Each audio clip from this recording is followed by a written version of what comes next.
Welcome to episode 4 of the Get In Here podcast. I have a very special guest today, Travis Thomas. So I'm going to let Travis in here. Travis, thank you so much for coming on the episode 4 of the Get In Here podcast. I'm super excited to have you. Travis is someone that I look up to. He's a mentor to me in this space, and he's just an incredible person. So I'm very excited to have you. Thank you so much for coming on, Travis. Charlie, thanks for having me. This guarantees is episode 4. I'm just pumped. Like, I'll be in the top 4 podcasts that you have. So we're off to a good start. Absolutely. So thank you so much for coming on. Let's jump right into it. So Travis, tell us a little bit about yourself. For the people that don't know you, what led you into the performance and leadership space? Just give us a little bit of background about your journey.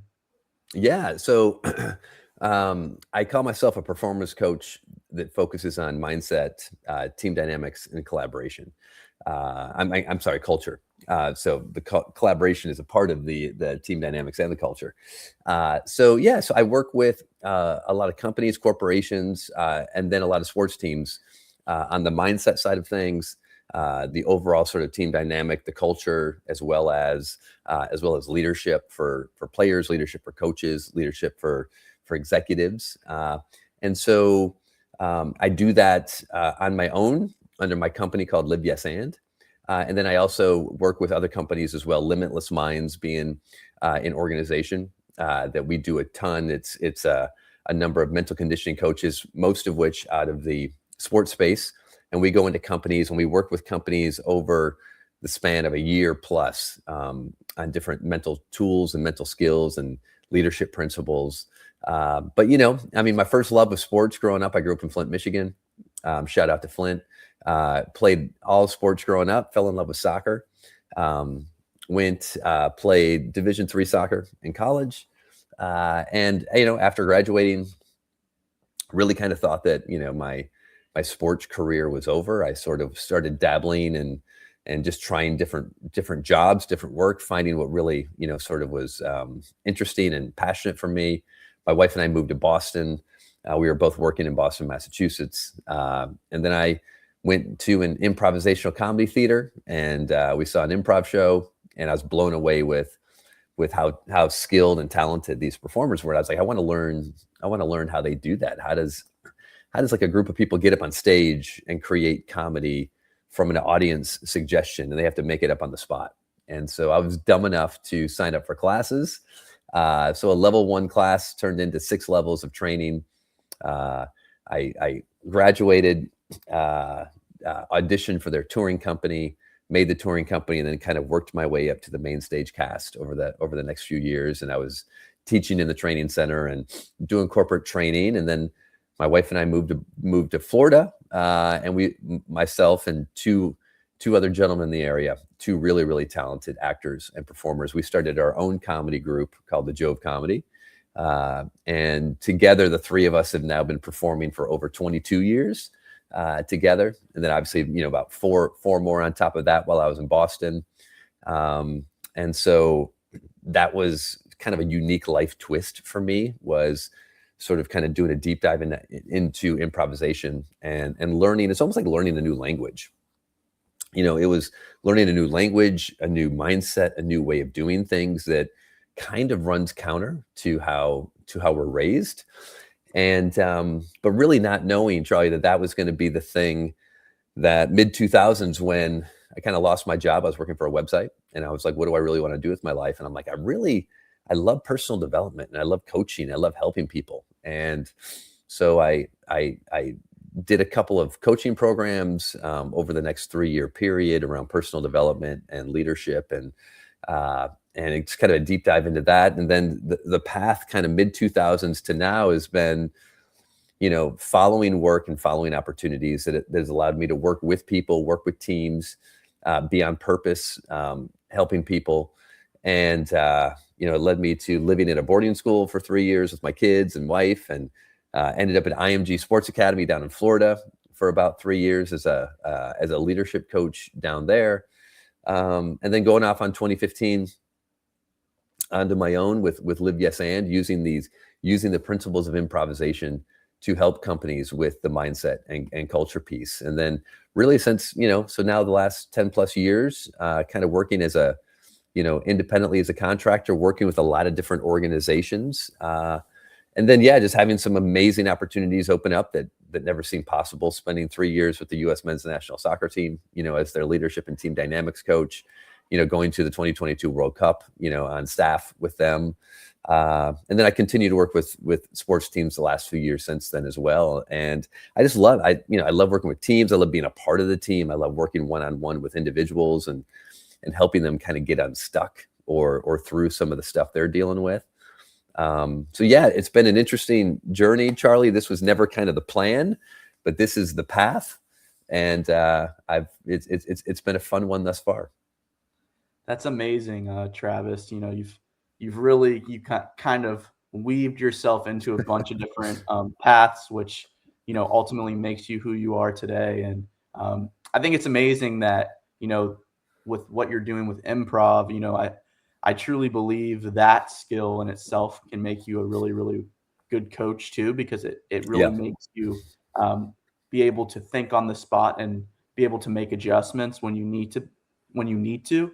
So I guess my next question is, how do you feel like improv has shaped your coaching? Oh, tremendously. It was really when I was at IMG Academy, and we worked with all the different athletes on campus. So like 1,000 plus full-time students, athletes on campus, and then campers were coming in all the time, all the year. And so you're always working with young people, young athletes. And so I was always looking for ways to talk, to teach mental skills and to teach leadership, but in a way that was fun, interactive, experiential, instead of just being lectured to. And so I don't want that. So I know they don't want that. And so what I found just with a lot of playful experimentation is just remembering so many of the different improv things that I did over the years when I was training or as a teacher or things like that. And I was like, wow, you know what? I bet you if I introduce that to the class, what's the relevance? What's the relevance for them? And I realized, like, oh my gosh, there's so much relevance in not only the improv activities, but the improv philosophy from a performance standpoint, and really from a life standpoint.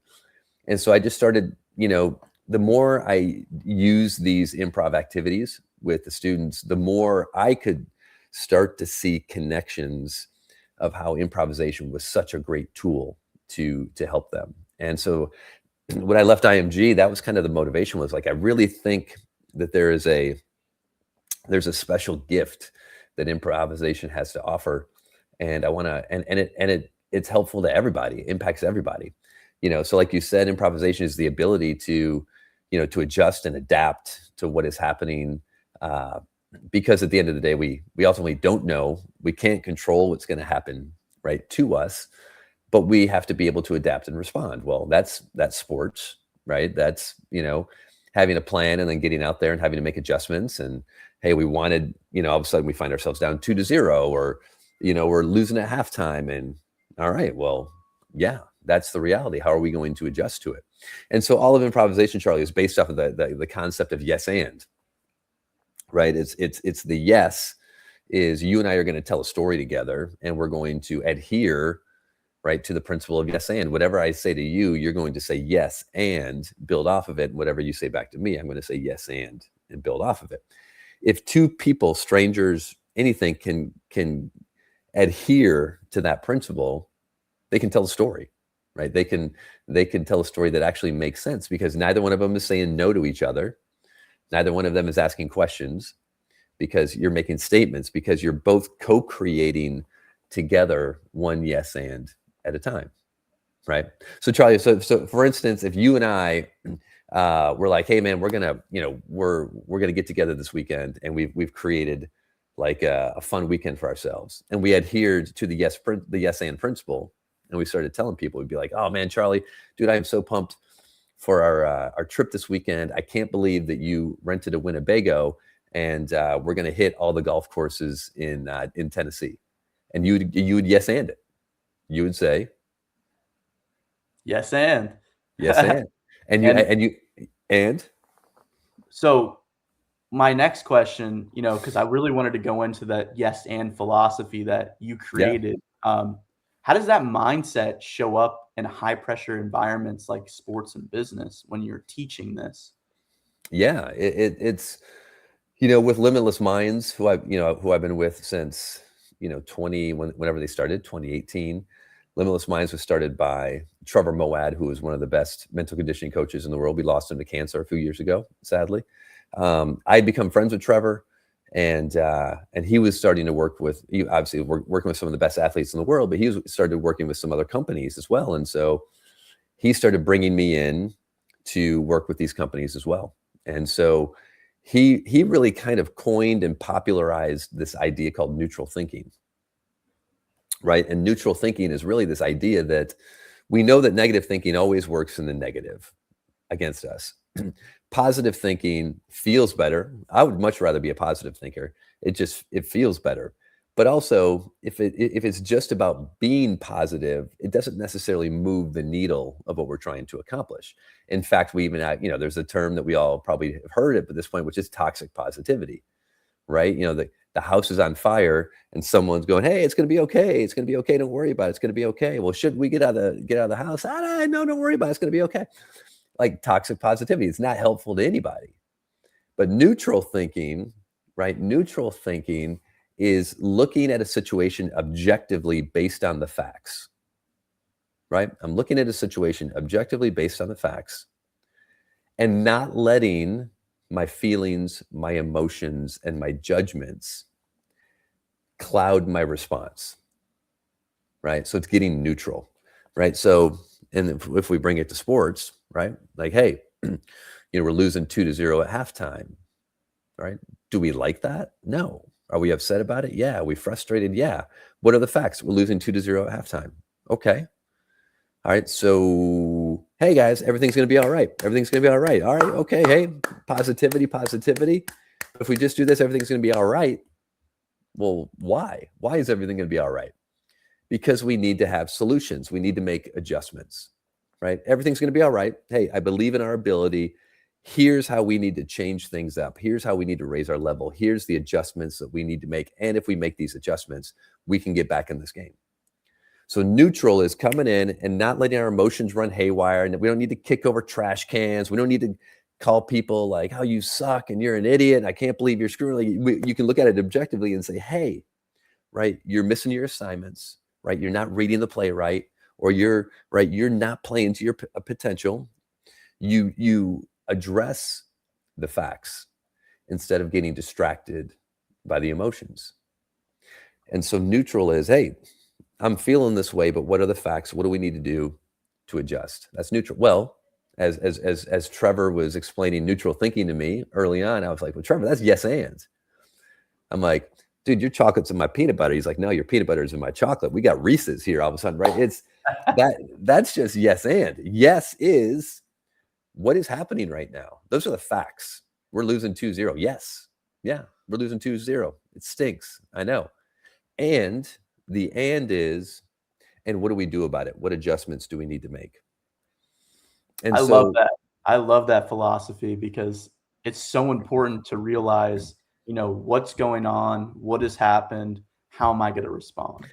Right? It's all about our response. Life, performance, athletics, it's all about our response. So, I always say when I'm introducing yes and to people, I was like, listen, we do not control 100% of what happens to us. People are like, what are you talking about? We impact it, we influence it, but we don't control it. You know this, Charlie. You can do everything right, and it can still blow up in your face. Right? So we do not control 100% of what happens to us. And we control 100% of how we respond. So where do I want to build, my skill set, my mindset? Do I want to focus on trying to control outcomes, or do I want to put my energy into being the best and most resilient at responding to whatever has happened? So I like to say, when you're living yes and, you're in radical collaboration with reality. And I love that because I teach, two systems that I really teach my athletes and my clients is I teach a rake system, Mhm. which is recognizing pressure, accepting it. Pressure is inevitable. It's coming. Yeah. Yeah. So, and then staying calm and executing it. So I feel Yeah. like there's an Yeah. overlap with your yes and philosophy. So how do you see acceptance helping performance? Oh, I mean, totally. And that's what the yes is. The yes is acceptance. It's acceptance of the facts. Now, what I do with the facts, that's based on my judgment of the facts, right? So the facts actually have no value until I actually bring my perspective to them, right? So, like, for instance, like I'm in our apartment bedroom here, and like we've got like exposed brick right here. I love exposed brick, and you might be like, Travis, I hate exposed brick. So we can objectively look at this wall, and I'm like, man, that is such a beautiful wall, and you're like, man, that's such an ugly wall. The wall is just the wall until we bring our perspective to it, right? So the game, the match, whatever it is, what is pressure? Pressure is based on the expectations or the meaning we give the thing that we're doing.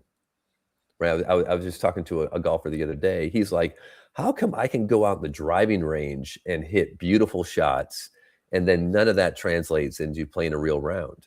I was like, what's the difference in your mindset when you're hitting balls and when you're on the hole? He's like, when I'm hitting balls, I'm not thinking about my score. I'm just loose and relaxed and hitting balls. I was like, yeah. As soon as you get on the golf course, you make it mean more. And so now you're focused on your score, you're focused on the outcome, you're focused on, so now your focus has switched. You're no longer playing with that loose mentality. You've made it mean more. So the acceptance for me is just like, hey, all right. This past year I work with I'm starting my 6th season with St. Louis University's men's soccer team. And we made it to our first Final Four, College Cup, in 29 years, right? So, which means we had to win 4 NCAA games, right? So we make it to the College Cup. In 3 of those 4 games, we were losing at halftime, right? And we came back in the second half. 1 game went overtime, 1 game went shootouts. 1 game we were losing 2-0 at halftime on a frozen field in Akron. Had no right to be in the game. And we score 3 goals in the second half. We win 3-2. And so the halftime talk from our coach, Kevin Kalish, he did a masterful job each time of going into the locker room and accepting the reality and then framing it in a way that the 2 things that I love, Charlie, whether it's coaches, parents, leaders, right? What's our job? Our job is to build belief and give solutions, right? Build belief. Now let's give solutions. Belief gives me the hope that it's possible. Solutions actually gives me the behaviors to focus on. And I love so, that. yeah, so the acceptance is, hey, we don't need to argue. We don't need to argue with reality. Yeah. I remember, so Trevor, he was with Nick Saban in Alabama for like 10 years. That's where he came up with the neutral thinking concept. Well, then when Kirby Smart took over Georgia, Kirby asked Trevor if he would join him at Georgia. And so Trevor was over at Georgia. Actually, Trevor brought me in with Georgia for a few years, and we would do kind of mindset and communication at the beginning of the season with the players. Well, what was it? Season 3, I think, for Kirby. They're playing in the Rose Bowl, which was the national semifinal that year. They're playing in the Rose Bowl against Baker Mayfield in Oklahoma, right? Heisman Baker. They're playing in the Rose Bowl, and Oklahoma is smacking Georgia around in the first half. They're up 17 at halftime, right? Georgia's getting played off the field. And they go into the locker room, and the coaches go into the coaches' room first, and the players just go into the big locker room. So Trevor's in the coaches' room with the coaches, and he can see that Kirby is fired up. He's really pissed. He's like, right. What do I do? Do I go up? Do I say anything to him? He just kind of goes up to Kirby, and Kirby just turns around and he goes, Trevor, I'm having a real hard time being neutral right now. And it was perfect. It was perfect. Because again, we have the emotions. So staying neutral is really, really difficult. But he also understood if they were going to get back in the game, he had to be neutral. Right. So as the coaches, they identified what the real problems were. Right. It wasn't everybody. Not everybody was playing poorly. It was actually just a couple of key guys in key positions. So let's address them. Let's give them what they need to do to adjust. And then let's lift the belief of the whole team and just have them, hey, if we make these adjustments, we can get back in this game. Right. And they go on and win in overtime, in the Rose Bowl. An unbelievable game. And then they lose in overtime in the national championship when Tua comes in and throws that touchdown pass in overtime. So, yeah. I love the belief and the acceptance part, because I believe positivity is everything. Mm-hmm.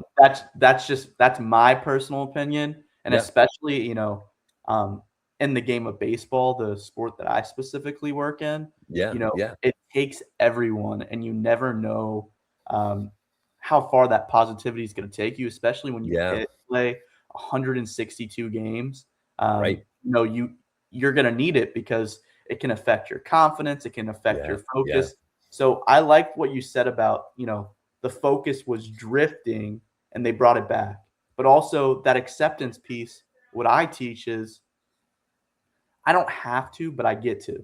So reframing our mindset that, okay, pressure is going to be here, but let's take a step back. You get to play a kid's game. You get to do this. Let's be grateful for it. Let's show that gratitude, because that is going to open up so many different layers for us performance-wise. I love that piece that you brought up about, we're spreading positivity, but also, I call it a storm. One of my other mentors, when I was, going through my master's program and learning more and learning my teaching techniques for mental performance, and through my time at the academy, putting it all together, I was taught, pressure's a storm. So how do we prepare for this storm? So that's one thing I always talk to, whether it's, business leaders or athletes, is the storm is coming. What are you anticipating is going to be in this storm? I love it. Hey, Charlie, have you ever heard the parable of the guy? It's called I Sleep Well in Storms. Have you ever heard that parable? No. You'll love it, because this is what you're talking about. So there's a guy there's an old cowboy that runs a ranch, and he needs a ranch hand. And so he goes and posts signs all over town looking for a ranch hand, right, with all the skills and stuff that's needed for this guy to be a ranch hand. All of a sudden, right, this one guy shows up at his door, right, and he gives him his resume. His resume simply says, I sleep well in storms. And the cowboy's like, what are you talking about? And the guy's like, hey, listen, what do you need? I sleep well in storms. Well, the cowboy blows him off and waiting for a better option to come along. Well, a better option doesn't come along. And he looks at this one resume. He's like, man, this guy, I sleep well in storms. Who's this guy? So he hires him. He's like, I'm going to give him a chance, right? So he brings him to the ranch, trains him, right? Here's what we do, right, in the stables. Here's what we do on the farm. Here's what the machinery, boom, boom, boom. All a big job, all these different tasks that they have to do, right? And lo and behold, a few weeks, month or so into this guy, he's living at the ranch and working the ranch. Huge thunderstorm comes rolling in on the ranch, right? The cowboy wakes up in the middle of the night, 2:00 in the morning. He's like, oh my gosh, all the things that need to get done to protect the ranch. And he goes, he's banging on the guy's door. He's not answering his door. He's so, open, wake up, we gotta fix it. He's banging on the door. Guy doesn't come out of the room. So the cowboy runs out, runs into the barn. Everything's taken care of, right? Runs out to the rent. Everything's taken care of. Runs like he's looking around. He's like, this dude did everything. Everything is exactly the way I trained him. And it hit him. It's like, I sleep well in storms, right? I do the work. I do the work. When the storm comes, I've already done the work. And so now the storm coming, not a big deal. We're prepared for it. We've done the work. We can sleep well in storms. I love that. I've Yeah. never heard that before. Yeah. I'd love to dive into. So you had the opportunity, and talking about storms, I'm sure having to prepare players to represent the United States of America and knowing what kind of things are going to be coming their way, Yeah. especially during a World Cup run. How did the opportunity come about to become the leadership and team dynamics coach for the United States of America soccer national team? Because that's an incredible opportunity, and it's one that many people dream about. So how did that come about? Yeah, I won some big street cred with my kids last night, Charlie. So HBO is doing like a 4-part miniseries leading up to the new World Cup, and so it's spending 4 years with the national team, going back to the previous World Cup, now to the current one. And I haven't been with the team since the last World Cup, but so we were watching the first episode last night on HBO, and we were playing a game of how many times can we see Dad. Right, like there you are. Oh my gosh, that was a good 6 seconds on screen, Dad. So I got some good street cred with my kids. The opportunity again was just like a stupid opportunity. The way that it worked out, I never envisioned that it was even possible. But to use the how as to me as a life lesson for people, and I've shared this a few times. I'll try to give you the streamed down version. But I was at IMG Academy, like as you know, and you're familiar with as well. And at the time, the U17 boys national team were in residency there, so they would live there and train there and play there, and they would get ready for the U17 World Cup that would happen every 2 years. And so my boss, the director of the department, said, "Hey, you're a soccer guy. Do you want to work with the U17 boys?" I was like, "Absolutely." Right. So every couple of weeks, I get to work with the U17 boys. And on that team were just a couple of ho-hum players named Christian Pulisic, Weston McKennie, Tyler Adams, Haji Wright, a few other guys in that mix. And so I got to know these guys, pretty well during that time. And I was doing a session. It's funny, I was doing an improv yes and session with the guys one night, and there's a guy standing in the back of the room, and he came up after the session. He goes, "Hey man, that was a really good session. Would you?" He goes, "I'm the head admin for the men's senior team." So this is January of 2015. And he says, "Hey, they're in January camp out in Los Angeles right now. Would you be interested if I fly you out to Los Angeles to do that session for the senior men's national team?" I'm like, "Are you for real? Like, that'd be a dream come true." He's like, "All right, give me a couple of days. I'll work on the schedule." Jurgen Klinsmann was the coach at the time. He came back to me a few days later. He's like, "Hey man, I'm so sorry. Schedule got changed. It's not going to work out this time. Let's stay in touch." And Charlie, I was devastated. I was like, boom, this was my big chance. This is January of 2015. So I need to sulk. And so I went to the Starbucks down the street where I would get some work done. And I'm sitting there and I'm just like kind of like in my feelings about how this didn't work out. And this parent sat down next to me, one of the IMG parents. His kid was a tennis player. He and I have never spoken to each other before. He's like, "What's up, man?" I was like, "Hey, how you doing? Introduce yourself." And he's like, "Hey," he goes, "Hey, sorry to bother you." He goes, "I want to let you know I've listened to a few of your sessions." He goes, "You're really good." I was like, "Oh, wow. Thanks. I appreciate that." He goes, "Yeah, you're not going to be here that long." I'm like, "What do you mean?" He's like, "Yeah." He goes, "You got bigger things to do than be here." I was like, "All right." He goes, "You know what you need to do? You need to write a book." He goes, "It doesn't need to be a good book, but just write a book. Now you're an author, right? You're a speaker, author, trainer." And he goes, "I did the same thing for my wife. She's a fitness guru." And we're just whatever. We're talking. And he goes, "Hey, man," we talked for like 10 minutes. And he's like, "Hey, sorry to bother you." And he left. And I'm sitting in Starbucks, January 2015. And I said, "It's time to write that book. I've been wanting to write a book, but I didn't know what the book was." And I hadn't established Live Yes and yet, but I'm like, what's my book? I said, oh, my book is sharing the principles of improvisation to everyday people and to athletes. That's my book. And I wrote the introduction in that Starbucks, right? He said, you're not going to be at IMG long. I left in May. That's January. I left in May. My wife and I, we went back to Jupiter. I took the leap again. I had, no work, no clients, no carryover, anything. So 2015, start from scratch, Live Yes and. I wrote my book. It came out in 2016. For the next few years, Charlie, I'm just grinding, right? Trying to make it as a consultant, as a coach, as a speaker, peddling my book wherever I can, sending it off, sending it off to every coach under the sun. I got a nice little note card back from Coach Krzyzewski. I'm sure he didn't read it, but his assistant, wrote the note. So all this, so I'm doing it. In 2019, Greg Berhalter took the job for the U.S. team, right?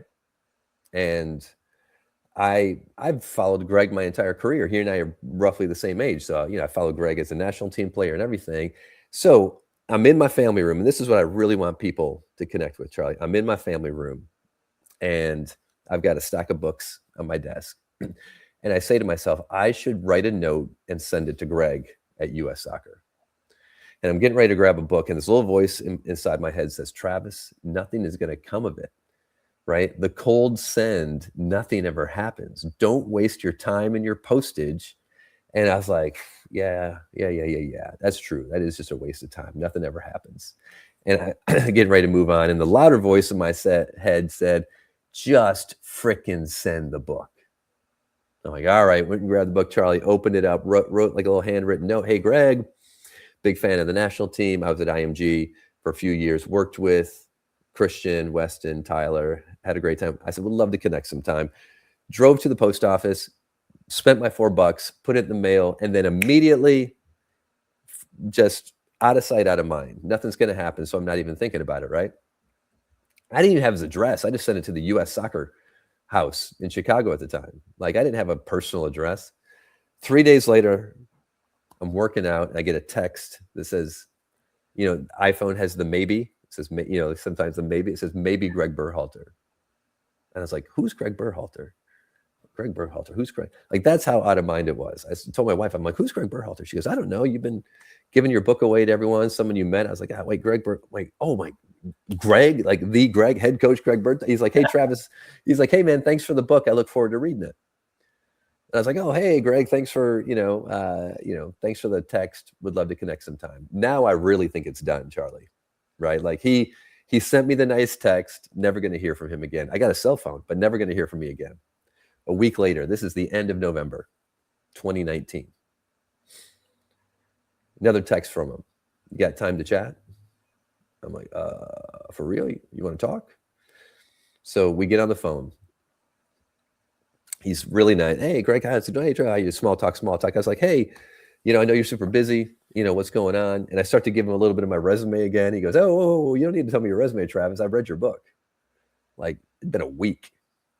And I was like, oh, really, man? What's up? And he goes, hey, I really liked, your approach. And I liked, what you said about this. And all of a sudden now he's given me his vision. He's been on the job for a year. He's given me his vision for the team, for the culture, what they're trying to create. And he says, I'm going to be in Orlando next week. This is about Christmas now. He goes, will you drive up? You want to drive up and meet? We can just talk about, see if this is a good fit. So I left Jupiter, drove up 2 hours to Kissimmee, Florida, right south of Orlando, met in a Starbucks, and Greg presented to me on his laptop his vision for the soccer team for the next World Cup. And he presented, and he looked at me and he said, so, you think you can do this? And of course, my only answer, Charlie, is what? Yes, and. Yes, and, baby. Yes, and. Let's go. Let's go. So we shook hands. He's like, all right, let me get back to you. We'll iron out the details. And it was supposed to be a 6-month trial to see. He came up with the job. He goes, let's call you a leadership and team dynamics coach. Right. My 6-month trial turned into 3 years through the 2022 World Cup. And this is what I love, Charlie. So do you know the analogy of bamboo? No. No, right. It's one of my favorite analogies as well. If I give you some high quality bamboo seeds, Charlie, and you go in your garden and you plant those bamboo seeds, and I'm like, Charlie, just take care of the soil, water the soil, take care of the soil. After a year of taking care of the soil, nothing has broken the surface for the bamboo. After 2 years of taking care of the soil, nothing has broken the surface of the bamboo. 3 years, nothing. 4 years, nothing. 5 years, after 5 years of taking care of soil and not seeing any evidence, finally you start to see the buds of bamboo shoots break the surface. And then over the next 6 weeks, that bamboo can grow as tall as 90 feet. Wow. So how long did it take the bamboo to grow 90 feet? 5 years? 6 weeks? Or 5 years and 6 weeks? Because what was happening all the time? Nothing. Clearly, we couldn't see it, but underneath, those roots were going deep and wide. Why did they have to go deep and wide? Because when it breaks the surface and takes off, it's going to go fast, and it needs to have a strong root system to hold it up. Right? So it was doing the work, we just couldn't see it. And so I go back to January 2015, my dream opportunity with the national team got squashed. And on that day, I started writing the introduction to my book. And in December of 2019, January of 2020, because that happened, and because I decided to write my book, the book that my ego said, don't even send to Greg, nothing will happen. I sent that cold copy to Greg. Greg vetted me. He talked to Christian. He talked to Tyler. He talked to these guys. Hey, what do you think about Travis? I got the job that was 10 times better than a one-off. And how long did it take to get that opportunity? Just about 5 years. That's amazing. And it started in Starbucks, ended in Starbucks. Man, why do I not have a Starbucks endorsement yet, Charlie? I was just going to say that. I mean, Starbucks, you tune in. Here we go. Venti dreams. Venti dreams happen in Starbucks. So going into that, opportunity that you had, what did the day-to-day look like? And then what did you learn about leadership during the World Cup and some high pressure moments? Yeah. The day-to-day was, I was kind of wearing a number of different hats. So Greg wanted me to be the one that was always looking at the culture of how we did everything, right? Making sure we were staying true to our values, to our purpose, to our mission, and how we could sort of live them more intentionally on the field and off the field, right? Also, making sure that our messaging with the players was consistent, making sure that were we creating opportunities to build stronger relationships with the players and with the staff. And so that was a big part of my job. And then we would do leadership sessions. We would do mental skills sessions with the team as a whole. And then the guys over those 3 years got to know me and trust me. And they knew that they could use me one-on-one as well. Now, fast forward to the World Cup, and you get there, and it's the biggest event in the world, and the pressure and all of that. And clearly, we went through a really, really high pressure qualifying process, right? So we had kind of earned some medal just to get to the World Cup. But now you're at the World Cup. The day-to-day pressure, a little bit. You're in your bubble a little bit, where you can just kind of focus on us, focus on the team. But I got to sort of be present to really a masterclass, in my opinion, of leadership, really for those 3 years. As the top leader in the room, Greg modeled really, really perfectly with the team just a really even keel mindset about who we are, what we're about, and how we're going to do things. And so, as the stakes of the games get higher, right, it's the consistency that you show up with, right? Not letting your emotions rise and fall with the pressure or the stakes of the game, right? I mean, you've heard the phrase, keep the main thing the main thing. And so there was some really, really high tense, high pressure situations that happened during that World Cup inside the the team as well as outside of the team. And so we had to be able to navigate that in a way that put the players in the right mindset to excel. And so I think for us as a staff, and when your leader is that sort of even keeled and unfazed by the ups and downs of the expectations, it helps just kind of like set the level for everybody. And again, at that point, he had been building that culture for 4 years. And so I think we felt really good about being able to put the players in the best position to just focus on going out there and performing. And, I mean, they knew the stakes. I mean, they knew going into our Iran game, we had to win to get out of our group. Iran, all they had to do was tie us. And so, but again, you don't get distracted by the outcome, right? What do we come back to? All right, hey, what are the things, what do we need to do to execute in order to have a good game, and the outcomes will take care of themselves. So I really think it's that day-to-day mentality of, our job today is to have a good day, have a good training, be a good teammate, get better. Our job tomorrow is to, have a good day, have a good training, be a teammate, good, better. Stack days, right? Just start That stacking. 1%, that 1%. Yeah. Like, especially for younger athletes who are listening to this, or parents, it's like, man, your job today is just have a good day, stack it. And then tomorrow, can you have another good day? Man, just start stacking those days. And 2 weeks from now, you're going to look back and go, man, look at everything you've done in the last 2 weeks, or the last month, or the last 2 months, right? All of a sudden, it's like, you don't need to become, 2 months better today. You just need to get a little bit better today. And then, as that grows and expands, right? Make the complex simple, right? Make the big small, make the complex simple.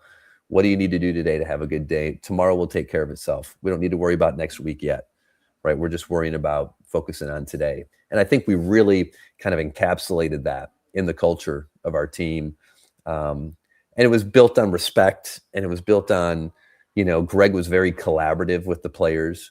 So they felt like they had a voice about how we did things and their schedule. And he had a leadership council. And so it was a real, just a collaborative environment. And Greg was not afraid to pivot and change things up if he felt, if he got some pushback from the players, and he felt like, you know what, I can see where they're coming from, and I want to respect that. And but at the same time, you always knew who the leader in the room was, and he was really authentically comfortable in that. So yeah, it was just really, really great sort of being around that on a day-to-day basis. Travis, thank you so much for giving us so much detail on not only your journey, but your experience with the U.S. men's national team, and your yes and philosophy. I really, really appreciate it. My next thing is, before we end episode 4, is where can people follow your work and connect with you, and where can they buy your amazing books? Awesome. Thanks, Charlie. Appreciate it. Yeah, I'm on LinkedIn. So, it's funny. I think it's, if you search Travis Thomas, you'll find me. But I think when I set it up forever ago, it was 30 Days of Yes. It's a longer story. But I'm on LinkedIn, Instagram, Live Yes And.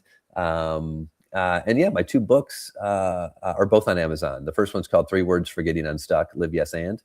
And the second one that came out just about a year and a half ago is called Confidence is Overrated. And so that one's a fun collection of kind of what I've learned over the last 20 years as a coach. Yeah, those are on Amazon. And yeah, if anyone has any follow-up questions, please reach out via my socials. I will respond. Trust me, I will respond. And I love getting questions for people. So yeah, thanks, Charlie. This is a lot of fun. Thank you so much for coming on. Tune in for episode 5 next time. We had a great episode 4, and make sure you get in here and make sure you go and buy Travis Thomas books and connect with him on LinkedIn and Instagram. He's an amazing human being. Let's go. Thanks, Charlie. Get in here.